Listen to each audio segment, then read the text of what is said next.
Welcome to the Tick Tock Podcast.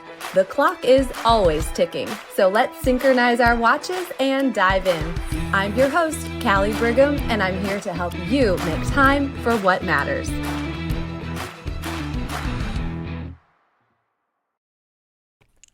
Hey, friend. Well, if there's one thing that I know for sure, well, first of all, it's that Dawn Barton is having a hard time not saying anything. Okay, I know most of you listen to the podcast, but you have to go and watch this on YouTube. You can just tell by your face. Yeah. Okay, she's doing her best. All right, so let me pretend like that didn't happen. Let me do the intro I was going to do, but I just had to acknowledge the fun that yes, she's back. Yes, she's back. Okay, here's the deal. 1 year of doing these podcasts with you. What a tremendous blessing it has been. So much fun. But in my knowingness in this past year, and really honestly, in my knowingness of working with women for over 2 decades, but especially this last year and connecting with so many of you in such unique and wonderful ways, here's what I know. We need each other. We need each other. Women need other women. I need you, you need me, and at the end of the day, we all need Dawn Barton. You can come on now. You can come on now. That was the longest 4 hours of my life just then. I'm really proud of you. Oh, there was even a couple moments you could have jumped in, but you didn't. And it really would have added to it, I think, had I jumped in, but I didn't. I let you do the intro and everything. I stayed quiet. You did a fantastic job. And I get to welcome you back as my first time second guest. What? Yes. And the crowd went wild. Yes. I mean, who better? Who better to have back today I'm for excited another to be fun back. discussion? Thanks, baby. And can we just talk about a year? Yeah, we can. Yeah. That's insane, isn't it? It's Talk about it. And I feel like when you first did it, you did it, everything was so, I think, downloaded to you so rapidly and what you wanted to do, and you moved so quickly rather than taking year after year after year to think about how you're going to do it. And you just moved. You jumped in probably faster than anybody I've ever seen and just figured it out. And look at what has happened. Look at me now. Look at me now. You know, it is insane. And I feel like I was insane to do it. And that's okay. But here's the deal. When you get the calling, That's right. When God taps you on the shoulder, Miss Best-Selling Author of God just downloading an idea to you and saying, just run with it and not questioning it and going for it. And am I right? Then you just do it and you look back and you kind of think, how? But and I think you, like for me, when I Googled how do you write a book, and I think you Googled how do you do a podcast, right? We literally started. Everyone's like, so tell me about your process of how. I'm like, I Googled how do you write a book. Google. Yeah, Google. Couple tears along the way. Yeah. You know, but it's all good, and here we are. Uh-huh. I know. But so my little intro, though, I really want to have us dive a little deeper into that, because at the end of the day, needing each other is something that not only do we need each other in, I don't know, like late night reels and memes that we send each other, okay, or sometimes external processing that we send each other, but there are times, Dawn, that we need to actually be in the space of women, eye to eye, face to face, knee to knee, toe to toe, belly to belly. Like, we need to actually gather together, and we're going to talk about that some today. The power of being together. I think it is critical to who we are as women, and we have underestimated it. I think it's one of the greatest things that women underestimate. And I think that sometimes the stronger the woman who thinks she really doesn't necessarily need that, I don't need another friend, I don't, need that female camaraderie kind of thing, needs it more than everybody. Speaking for myself, I was going to say, I'm looking behind me. Who would that like, possibly hello, be? Have you met Kettle? Yeah. Who would that possibly be? So obviously there are situations, and we've talked about this, and you've talked about this in your books too, where you find your community, right? Or you're playing mahjong right now, and you are amazing at it. I am loving mahjong. I know. And I don't care. I'm a lady on Wednesdays who clears her schedule from noon until 5 because I go to a little private club thing and we play mahjong. Ladies. I never thought that would be like part of my life, but I also have realized that it's so much more about mahjong, right? Than mahjong, right? It was something that yes uses my brain, and I love that. But to get out of my house, I've needed to do in this season of my life, and to be around women that I did not know any of the women that when I joined, and I took a leap of faith. I joined, and it's been one of the greatest things for my my heart, my soul, my brain. I'm just glad I did it. Who knew? So I will say you did not know the women, but you did send me a few of their names before to make sure if I knew that if they were good. Thanks for throwing me under the bus. But they were. No, they were good. Like I was like, oh no, you're gonna like her. Oh no, I do know her and she's great. That's why I'm saying it. I didn't say anyone on there was bad. That really did happen. So I may have made myself sound like I'm just some incredible, bold, amazing woman, but I'm not that bold, amazing. I did like, do you know her? Do you know her? Yeah, and I was like, oh yeah, I do, and she's great. You're gonna like her, and I was right, and you do like her. Okay, so we have that, right, and you've written about that in your book, like find your people, find your tribe, find your whatever, and so true and so valid. And at the same time, you have I don't know if stumbled. I don't think you stumbled on this idea at all because you were really intentional on it. You have created and cultivated something really unique outside of those like friend groups and outside of that. And I wore green today too because I want you to talk about it. I want you to talk about, and many people have seen this on social, so it may not come as a surprise.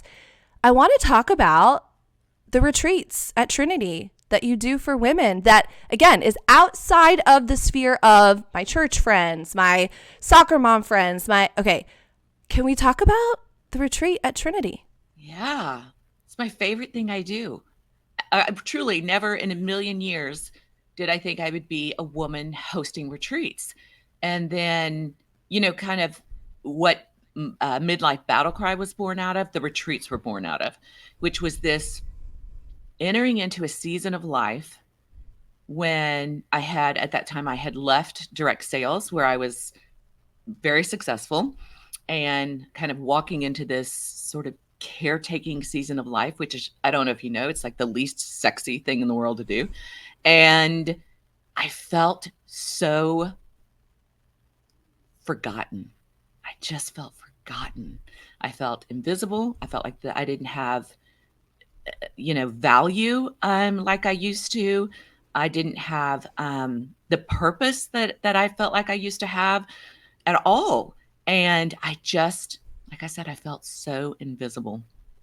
And then the more I started talking to friends of mine, the more I realized that this was such a common feeling among women, that we reach these pivot points in life where I think our identity changes. So for me, a lot of my friends, kids were graduating from high school. They were leaving. They were becoming empty nesters. But I also think the same feeling happens as women when we're young moms. And here you are caring so much for these little ones, and you forgot who you were, and you forgot, like, now how did I put mascara on again? Like you just lose this identity. And I don't think we lose it. I just think it changes and we enter into a season of redefining who we are going forward. And so I worked really hard to define who Dawn Barton was going forward. And the more that I thought about it, and I thought about my past, and I had attended 8,954 seminars and conferences and retreats in my lifetime. And I paid attention to what I loved about them and what I didn't love and what I felt like we needed as women. And then we moved out to this great big property, and it all just became really, really clear to do something for women out here at Trinity, which is what we call our property. And that's how the retreats were born. I knew I wanted it intimate, small, beautiful, feminine, all the things. Yeah. I remember sitting across from a woman. I think this was during COVID and kind of as COVID started to wane just a little bit. So keep in mind, we'd all been, very much in solitary spaces and places and disconnected, right? And I sat across from her and she was, I don't know, trying on like a lip gloss or something. And I'll never forget, Dawn, because this is what being at your retreat makes me feel and think. I'll never forget. She looks in the mirror and this is what she said. She kind of took a little breath and a little sigh and almost whispered, like, oh gosh, I remember it like it was yesterday, almost whispers to herself. And she says, oh, there I am. Mm-hmm. Let me tell you, that is what I felt.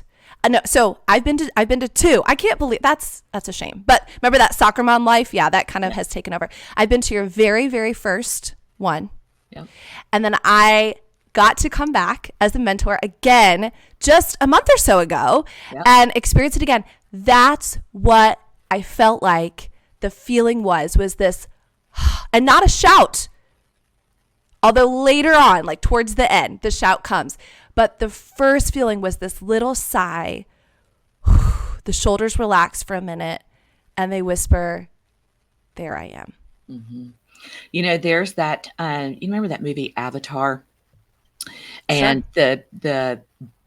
the blue people or whatever they were called, the way that they greeted each other was they would say, I see you. Mm-hmm. And I just kept hearing that phrase, is that I think women we just want someone to go, I see you. Yeah. I see who you are today. I see who you were. I see who you're going to be, but I see you. So I wanted to create that environment, an intimate environment. Let me back up. Here's one thing that I knew. We underestimate how we've talked about how much we need each other. We also really underestimate how quickly, when done right, we can get connected, how similar our issues are. So what we do is we pull away from all the things, people, life, whatever, because we feel like we have less to offer. And we feel like all the things we're going through are so unique to us. And when you pull 15 women together in a room and, through the guided way that we do it, I think that one of the first things that they notice is like, oh my gosh, I'm in a room of 15 women and we all feel the same, maybe different issues, but I think we all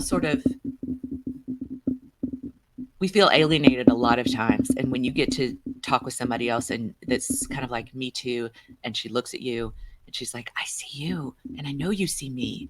And it just changes things, and it's sweet and it's beautiful and it's wonderful. And I can't believe I get to be witness to it. But I think it comes from going to 80 million retreats and things and realizing that sometimes the greatest things about those events are not necessarily the speeches or the teachers. A lot of times it's a moment, like for us, on a rocking chair, on a front porch with another woman that attended, and she says two things to you and you're like, there it is. Yeah. It was a very long answer. No, it was a perfect answer, because this is, I don't know, it's simple and it's nuanced, right? And how we need each other. Mm-hmm. And so you mentioned having been to a lot of different things like this. And I know there's probably a lot of people listening. They've been to everything from a silent retreat to a business retreat, personal development to a spiritual, to right. Okay. And what you're good at is pinpointing. Okay. What really went well? What did I love about that? And what did I not love about that? So what are some of those things that you think like, okay, we need that when we get together at something like this retreat? Okay, well, I will tell you one of my greatest pet peeves about anything you go to is that the people putting it on feel like they have to cram as much information as humanly possible into a certain amount of time. So they end up you're exhausted. The human brain can only take in so much for a certain amount of time.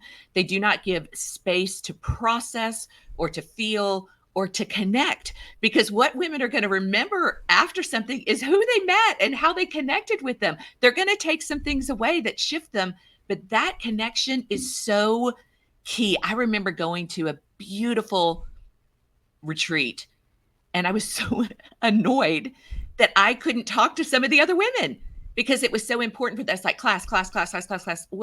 And I understand what they were trying to do.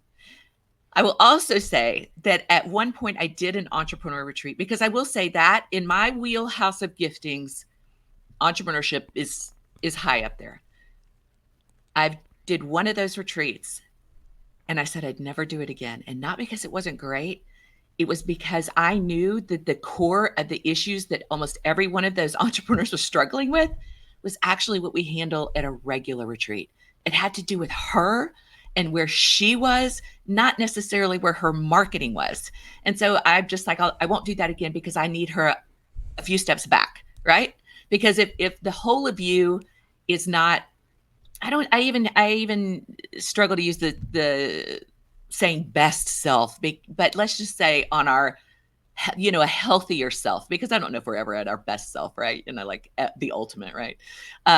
Or maybe you are. I'm definitely no, it's perfect-ish. Ish, right? Ish. Right. It's the ish. Yeah. Okay. But when we're there, rather than pulled away, we serve the world and our family and our friends and our community so much better. We're never called to pull out of life. We're never called to like go sit on the sidelines. We're called to be our full perfect-ish self all the time. And sometimes we just have pivots and we just need to redefine, and that's what we do. Okay. So one of the things I find fascinating as well about your retreats, again, I've only been like fully witness to 2, but trust me, I have stalked every single one I have not been to on social media, like wishing I was there. It's fine. We're gonna try to change that, because I do get to come to the one in the spring and I'm so excited. I get to come 2 times in a row. But anyways, one of the things I find very unique about your retreats is that you suggest, maybe more require, that they don't come with a friend. Which, okay, let's talk about that, because again, that's why I said this is outside of cultivating a circle in your normal life. I find this piece super unique, and I think you're spot on. So why in the world are we gathering women, but we're not gathering them with their bestie or their mom or their cousin? Yeah. So first of all, women are very scared to come to things by themselves, whether it be go out to dinner, but you tell them to get on a plane, fly across the country, and come to a retreat where they know absolutely no one. There's so much fear they have to push through to make that happen. And their families also are like, now, where are you? They laugh about that the first day. Like, how many of your families are like, where are you going and who are you going with? That's one of my favorite One of my favorite stories is the lady who came, that her family was so upset and they were like, Mom, you're going to a cult. This is a cult. Yeah. If they ask you for money. So she shared it. We were all dying laughing. But I did make sure that at the end of the first day, and I just said, and that is why we ask for your donation of. But I thought it was so funny. So not only are they terrified, sometimes their families are terrified. Yeah. So pushing through that fear, but there is a entirely different level of vulnerability that happens in a room of strangers than when you're sitting. I don't care even if you think your best friend knows all the stuff. It's a whole different level. And so I've had maybe 2 or 3 instances where I had sisters that came one time, and then some 2 friends, but I do separate them kind of throughout a lot of the stuff. And every single person says, I see why you tell us not to come with someone else.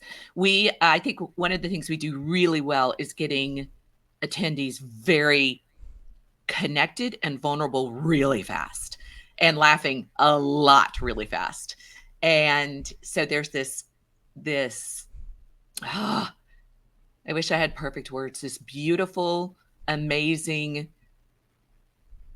connection that happens between them at warp speed. And it's harder to have happen when they're guarded because somebody else is in the room.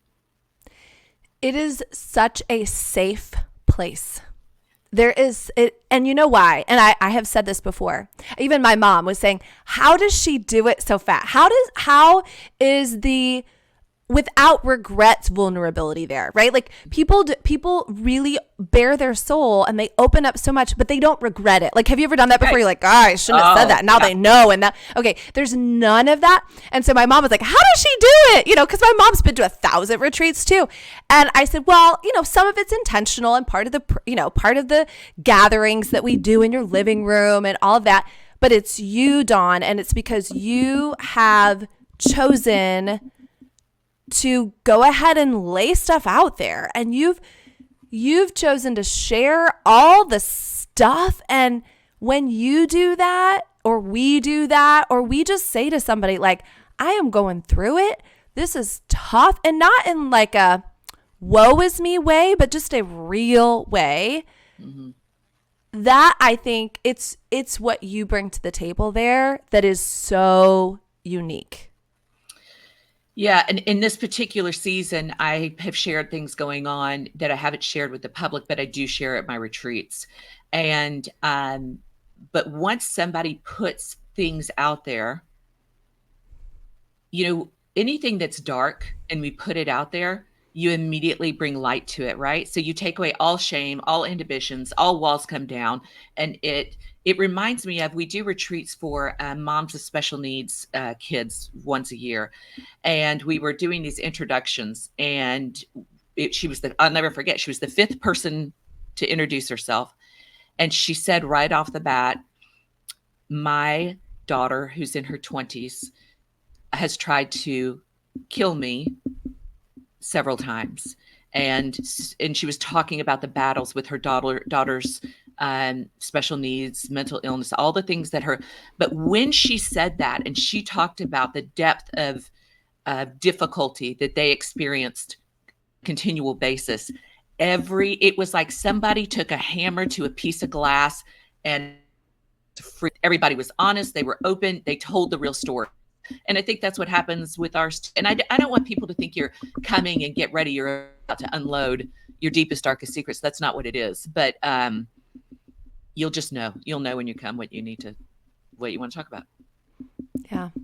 And that's why I said there's no regrets there. Like nobody feels like they should have shared less, and I think that's really a gift too. So girl, I feel like at this point, and obviously we can unpack more about what this feels like and maybe who should go, but I mean, you do have more retreats coming up. I do want to extend an opportunity, if that is okay with you. Yeah. So again, whatever else you want to talk about the experience there, but I feel like there are probably women here who are starting to say, that's what I need. I need that time and space away. I need a group of women. I mean, that's also what's so cool. Oh, so not only do women come to the retreat once, and then they connect, you have them connect socially, and then they text each other and they go out to dinner and they're like fast friends forever. And, but you also, which I think is so great, you also have alumni retreats where they get to come back, and those fill up the fastest. So fast. Yeah. Which speaks volumes to the regular retreat, right? It does. Yeah, they sell out so fast. Yeah, so it's like you got to come to the first retreat so you can come to the alumni retreats, which are great too. Anyways, but I do want to extend an invitation to women for this. But is there anything before we do that you want to capitalize on, again, that you've seen or experienced through having women go through a process of opening up and then being able to be filled? So let me just say this. When they open up, it's almost like, am I right? It's almost like when you release it and you open up your hands, and if you're watching on YouTube, you'll see, but if not, just imagine like a tight fist. Then I open it up. Then they get to receive too. And they're receiving from the mentors and from you so much. It's like overflowing when they're done. So I don't know. Is there any you were talking about the mentors, and I get asked a lot. I have had the privilege in my life of meeting a lot of amazing people, and some, I would say, bigger name people even. And so people have asked, why, when I have the mentors, why am I not bringing in bigger speakers, so to speak? And number one, I'm like, oh, you're just not getting what we do.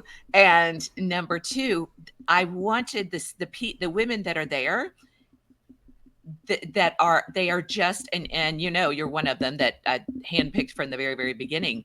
You, first of all, every mentor is a leader on her own. She's like in her own right, an incredible leader in her life. Number two, you guys are incredible teachers. You can be a great leader. You may not be a great teacher. And then all of you have this, it's a gifting to be able to love on women, right? To see them, and to be able to love on them well.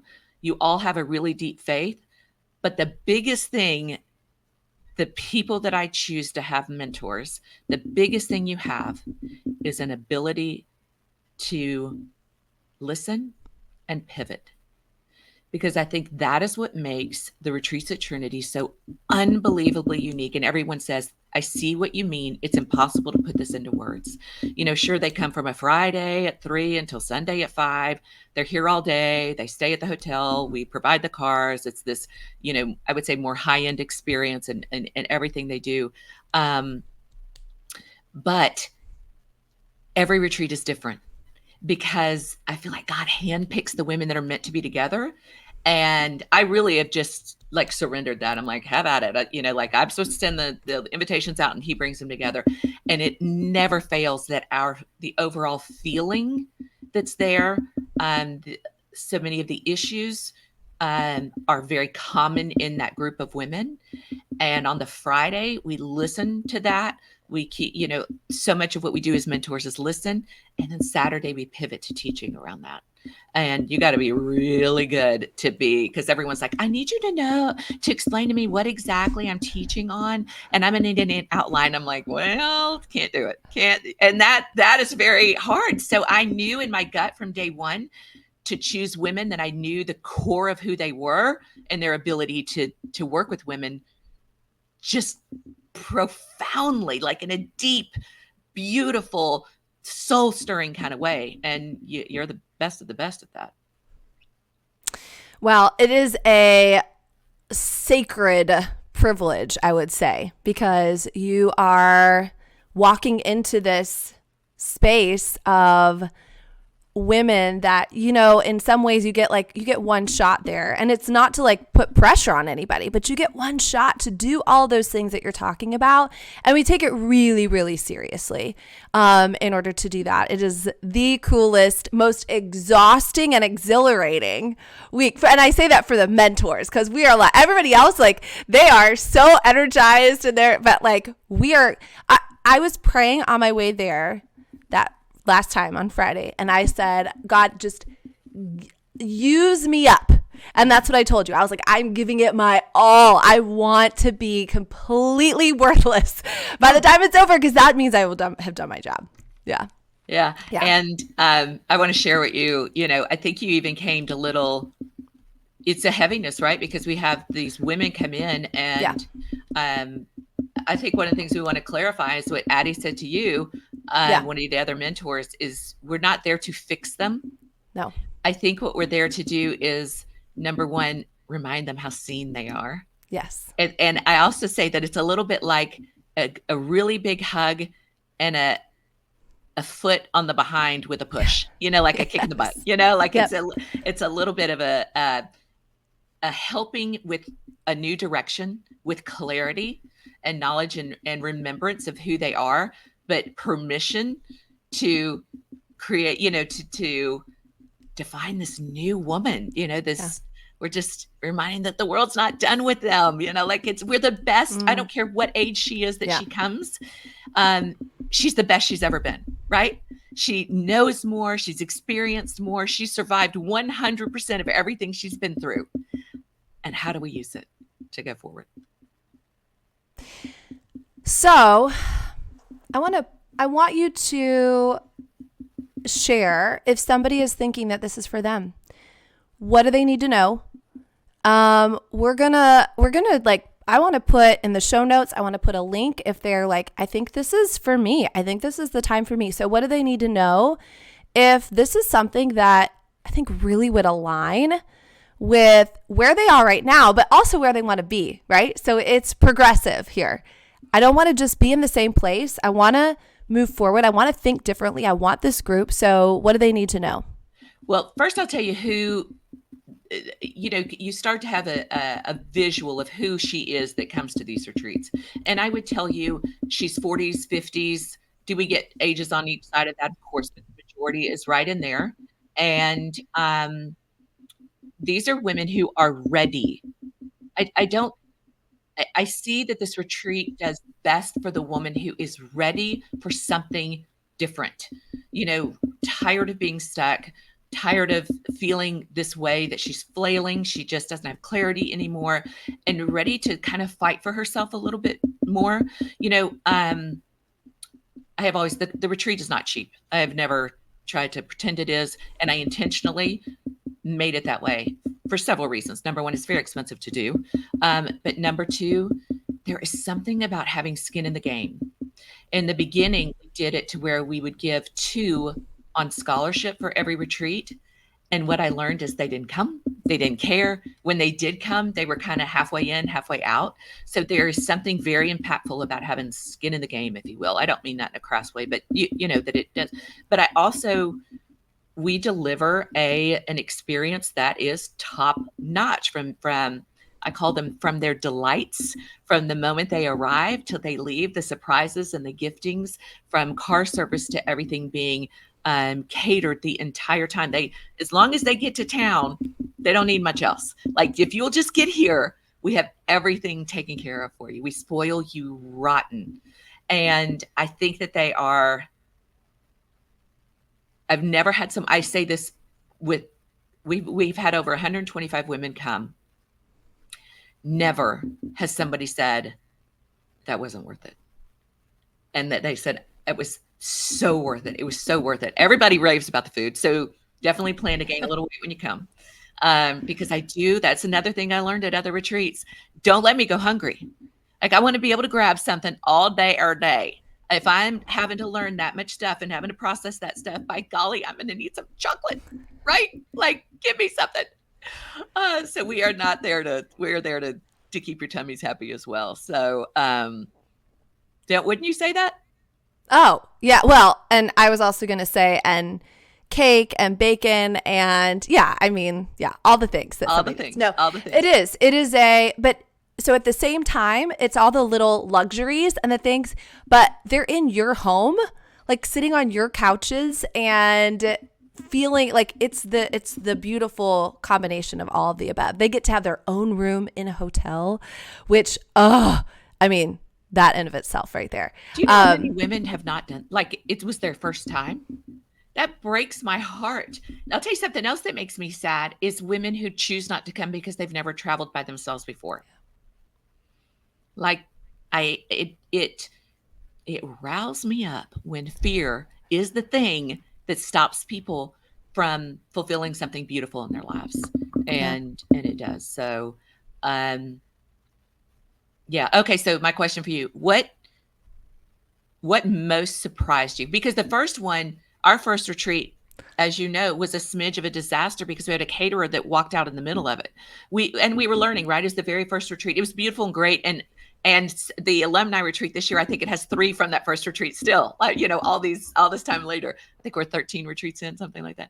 And I love that group of women. You still talk to some of that group of women, but we've definitely evolved. We've definitely gotten better, every single one. What do you think overall? What do you wish women knew? I would say my observation, I'm going to try to put this in the right words, but my observation is that women can have both a full life and an emptiness. That's so good. And so true. It's so true. And that's what, and you can exist in both.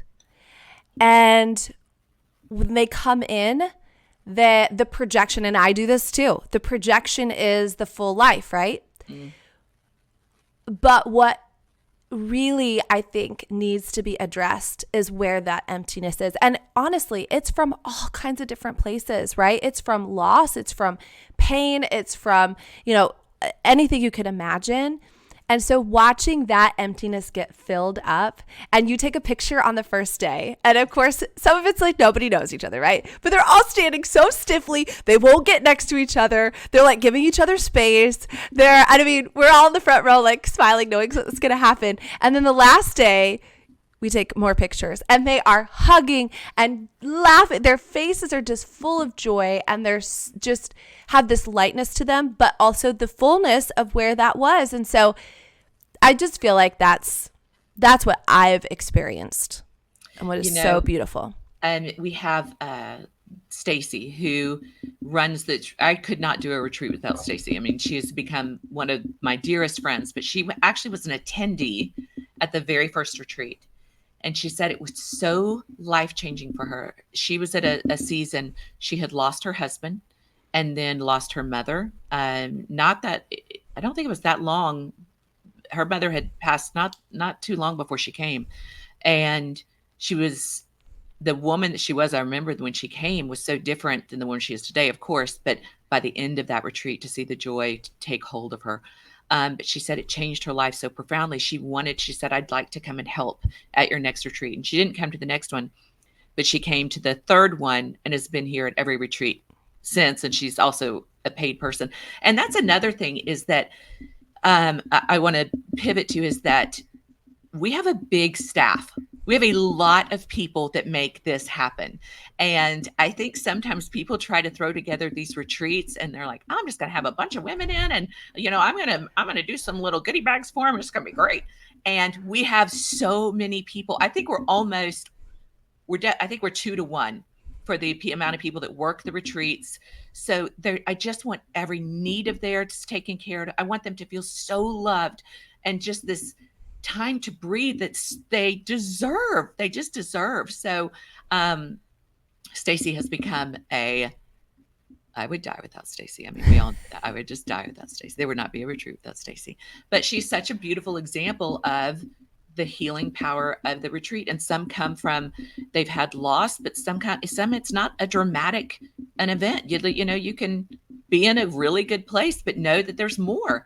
But I do think if you're listening to this and there's something stirring in you, listen to that. If you're listening to this and you're like, nah, then it's definitely not for you. Do you know what I mean? Like, that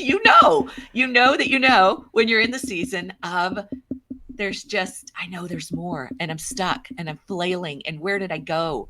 When you're in that, then it's the time to step forward. The next retreat is we do one in the spring and one in the fall. And the next one is April 6th through the 8th. And we have spots, and I'd love for you to come. Callie is going to be one of the mentors there, along with two other. Anyway, a lot of people that are great. So, but I'm going to be there, so that's what matters. Callie's going to be and you're going to be there, and you're going to be there. That just to clarify for the audience, the reason it is not because you were some bad mentor that you didn't come back, is because we literally could not coordinate schedules. Like it was that. It was impossible. It was impossible. Yeah. I was like literally coming back from Europe or out of town or something like that. So, but it makes it that much more special now. Thank you for the opportunity to come back. And so I was going to say there are spaces in April. Dawn and I would love for you to come if this is on your heart. If this is the right thing, don't let anything stop you. I mean, for crying out loud, like this should be your Christmas present from your man. If you're like, you know what? I remember, Dawn, one of the girls saying, I think he a golfer or something, and she's like, for the amount of time and money he has spent on the golf course, yeah, I think fishing or hunting or golfing. It was something that he went all the time, and she was like, this is a fraction of what he spends. Yes, it was time for me to do something. Last year, one of the attendees that came to the spring retreat last year, her husband got it for her for Christmas. And I said, please video it. And I wrote her a letter. One of her friends had come a few years before and she'd always wanted to come. And so I wrote the letter. And so her gift was her reading the letter, and he videoed it. And so that I'm crying and she's crying. And it was really great. It was sweet. So yes, great Christmas present. So gift it to yourself. Write a letter to yourself if you need to. If you're like, well, I don't have a man. Good. You don't have to ask anybody. Yeah. Give it to yourself. Write yourself a letter. Video yourself opening it for yourself. Or yeah, maybe it's a gift from a loved one for you. Or, if it's meant to be, we know that we're going to see you at the retreat at Trinity. And I want to say, even if it's not the retreat at Trinity, I hope and I pray that if you are in that season, that you will work really hard and fight to chase you down. There's something so beautiful about stopping and falling in love with you again and remembering a little bit of who you used to be, but defining who you're going to be. Because hallelujah, I am not the idiot I was in my 20s. As much as I would like her firm body, I certainly don't want that woman. I want the new woman I'm going to be, right? So always be fighting for yourself to go to that next, entering into that next season. And if nothing else, again, if the retreat is not something that's possible for you, grab Dawn's books, both of them, Laughing Through the Ugly Cry and Midlife Battle Cry, and grab those. And those can be the start. Those can be the start and the connection of reminding you, so you can look in the mirror and say, there I am. That was such a nice plug for the books. Thank you very You're much welcome. for that. That's really It's true though. So I know sometimes people are like, well, I want a little bit more. I'm not really ready for the whole thing, but I want a little bit more. Definitely follow Dawn. You're going to love her. You're going to be you'll check out her stories every morning, her porch ramblings, and grab the books. But my word, would we love to see some of you. We'd love to see some of you this spring. So link it all in the show notes. You'll see it all over social. You'll see it everywhere. And Dawn, sometimes everybody just needs a little bit of Dawn Barton. We need each other, but we need you too. Oh, shucks. This is so fun. I love you so much. I don't know why we just don't let me and you talk on all the podcasts. Probably because I would give you the worst content ever about time management. That would make it really easy on me, though. Okay, and next up, Dawn Barton again. I think we probably could have enough content, though. It just may not be a time management podcast. We just might need to have our own. We have solved a lot of the world's problems on a daily basis. We sure have. So, all right, you guys. Thanks again. A wonderful first year of reminding each other that we do need each other, that we're here for each other, that's just what we do as women. And whether it's a retreat or a book or a podcast, at the end of the day, you deserve to be able to say that about yourself, that you are seen and you are loved and you're appreciated. And that's how I feel. And I know that's how you feel too, Dawn. It sure is. And all the people said amen on that one. Amen. All right, you guys. God bless. We'll see ya, and we hope to see some of you at the retreat. Bye. Thank you for joining me on the TikTok podcast. Please subscribe, rate, and leave a 5-star review. Your feedback fuels our mission to help you master your time. Set your alarm for our next episode, and until then, make every moment count.